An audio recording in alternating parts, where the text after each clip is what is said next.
இரவுக்கும் பகலுக்கும் இனி என்ன வேலை? இதயத்தில் விழுந்தது திருமண மாலை. உறவுக்கும் உரிமைக்கும் பிறந்தது நேரம். உலகம் நமக்கினி ஆனந்த கோலம். இருவர் என்பதே இல்லை, இனி நாம் ஒருவர் என்பதே உண்மை.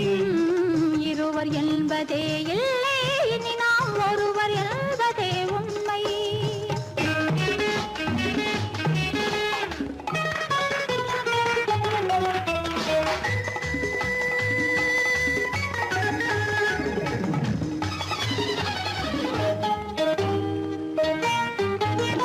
பாதி கண்களை மூடி திறந்து பார்ப்பதில் இன்பம்.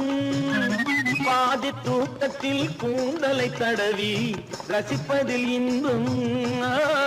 பாதி கண்களை மூடி திறந்து பார்ப்பதில் இன்பம்.